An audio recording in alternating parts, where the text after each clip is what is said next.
Last week I was discussing a topic in physics with my daughter. I prefer discussing and explaining with practical examples rather than feeding kids with definitions and making them memorize. This time the topic was force, and one of the paragraphs which caught my attention was titled as Friction, the Necessary Evil. Quite attractive, isn't it? Do you understand friction and its role in the motion of objects? In simple terms, friction is a force that opposes the motion of an object. When you walk, both the ground under you and the air around you oppose your motion, and so you need to put effort into walking. So it sounds like having no or zero friction will make you walk easily. But is it really so? Imagine there is oil spilled on the floor. There will be almost no friction. But then, would you walk more comfortably? No, you will slip, right? Why? Because you need a certain amount of friction to move. And that's why it's right to say it's a necessary evil. It opposes your motion, but you cannot move without it. And so is tamas. Tamas, which is characterized by inertia or stability, is the basis for your movement towards sattva. No matter how negative you think it is the basis for you to exist physically. In my episode on sattva, rajas and tamas, I have covered this in detail. But in short, everything which is physical or has a defined boundary is tamasic. And so is our body. Some belief systems say that the physical body is an obstacle on the spiritual path. But the truth is, without this body, you won't have any spiritual path. So think about it before you think of anything in absolute terms. But now the question comes, if everything which is physical is tamas, then why not every food is tamasic? After all, it's a physical entity. How can we categorize our food to be sattvic, tamasic and rajasic? And why is it so that if you are consciously on a spiritual path, it is recommended to avoid tamasic food, if tamas is not that bad? So to answer the first question, food is characterized based on the impact it creates in the body and in your pranic energy. If it increases inertia in your body or reduces the pranic energy, it is tamasic. If it induces activity, it is rajasic. And if it brings a pleasant balance and makes you more aware of your own self beyond the physical boundary, it is sattvic. If you are only concerned about physical health, then you can just go for any food which provides nutrients to your body. There are so many tamasic food items that are good for your health in general. But if you want to rise above the bodily presence, then the tamasic food becomes a deterrent.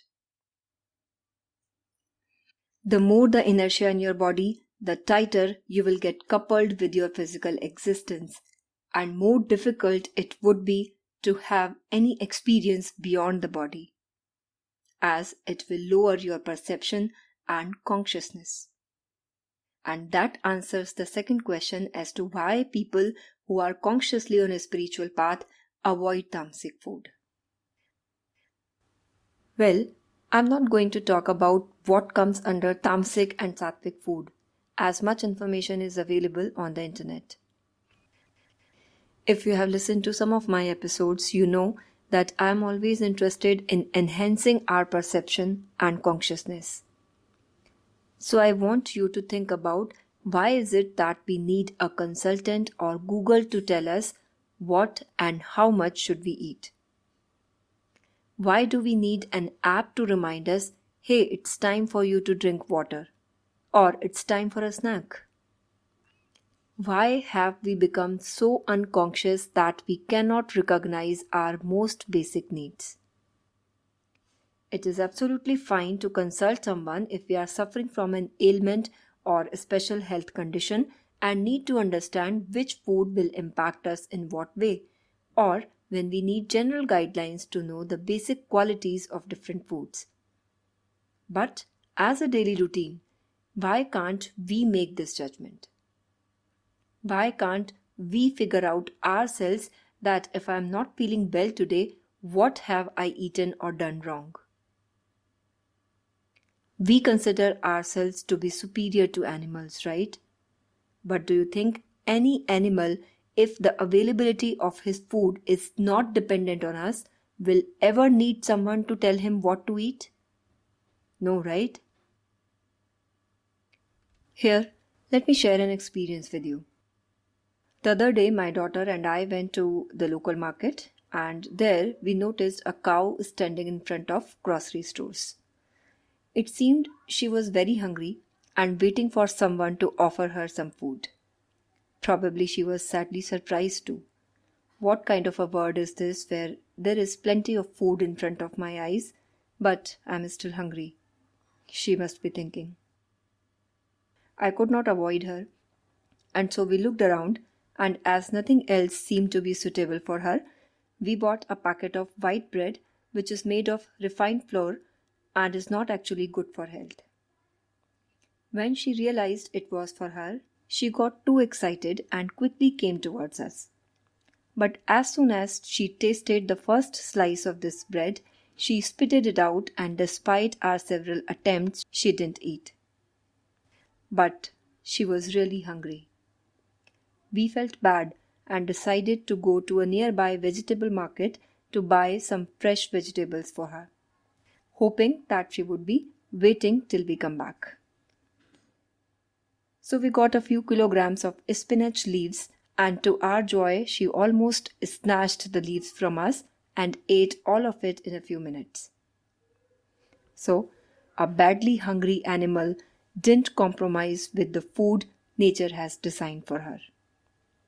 But we, humans, either don't realize what's good for us or succumb to our taste buds and eat just anything which is available. Sometimes, despite knowing fully well that this is not something we should eat. I understand at times there is no choice, but when there is a choice, do we choose the right thing? This is the question we should ask ourselves. And there are many other things we can learn from animals. If you notice, an animal always eats peacefully with full focus on food. And now recall how most of us eat. We have grinding teeth, and so we are supposed to chew our food because our stomach expects half-digested food. But instead of focusing on food, we usually watch our phone or TV screens or just want to grab something in a hurry because we think it's not worth our time. And in all that, we forget to chew our food to the extent we should.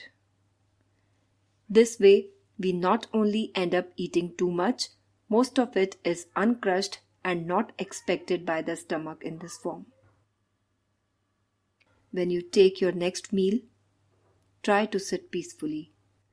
Eat with full focus on your food, avoiding any distraction, and then notice the difference.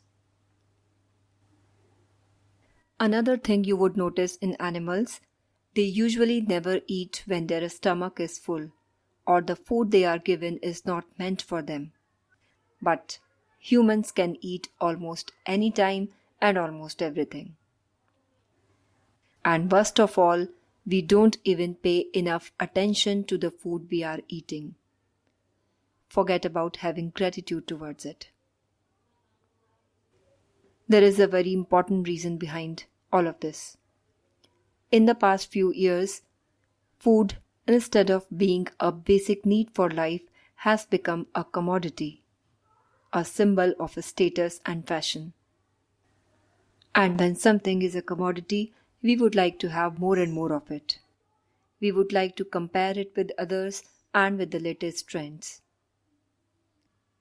In other words, we have become more and more externalized in choosing what to eat. So something which our body should have decided, unfortunately, the latest trends in the market are deciding because we are no longer listening to it. If you understand what I am saying, you would know that the need is to revert this trend and realize what you eat should align with your body's need and not what is in trend in the market. In my childhood, my parents and grandparents knew what should not be cooked or eaten with what. What is it that you should avoid in dinner and what not to eat if you are not well. If somebody fell sick, they knew which food had caused it. Because everyone had a bit of consciousness and the basic knowledge of Ayurveda. Now people might compare it to the fact that today we are much more knowledgeable because we know when to eat protein and when to eat carbs and why not to eat fat and so on. Well, by following such diets, you can achieve weight loss. But this can never give you a holistic view. Leave Ayurveda. Just answer one simple question. Who do you think is more intelligent, nature or humans? Do I need to answer it? No, right? Nature has given us everything we need to live our life. So when it knows what we need, could not there be trees that grew packs of carbohydrates, fat and protein and vitamins directly in their simplistic form? Why did it need to make it so complex that every fruit and vegetable is a unique combination of a number of things we would probably never know completely? And what was the need to have such a variety when it could be simply 3-4 things: fats, carbs, proteins, and a few vitamins? So, as simple as that, if nature doesn't produce in terms of carbs, proteins, and fats, I don't think we need to consume it like carbs, proteins, and fats. We need to have a more holistic view as nature has given it to us. So to start with, it makes sense to eat everything in its most natural form as much as possible. If it can be eaten raw, it should be eaten raw. If you can eat a fruit, don't take it as a juice. If you need nutrients for your body, take it in the form of vegetables and fruits, not in the form of pills. If the body needs protein, it is supposed to extract and process it from natural food and not in the form of direct supplements or animal flesh. Well, as I said, my idea is not to list down what one should eat and what not, because the need would be different for every one of you. What I am interested in is to help you realize the need to develop the ability to know yourself, what is suitable for you and what is not, at least for general needs. Though I'll share a few basic rules recommended in Ayurveda, which I personally found to be very useful, not just in deciding what, when, and how much to eat, but to develop the consciousness towards the need. So the very first thing you should do is start paying attention to how your body responds to a certain food. Whenever you eat something, be aware of how your stomach feels about it. Remember, your stomach, not your tongue. You will notice that you don't feel pleasant when you eat your stomach full. But this feeling gets overshadowed by the satisfaction of our taste buds. Now onwards, after every meal, stay conscious of how your stomach feels. Compare the pleasantness of eating less with the discomfort you have after overeating and remember this feeling.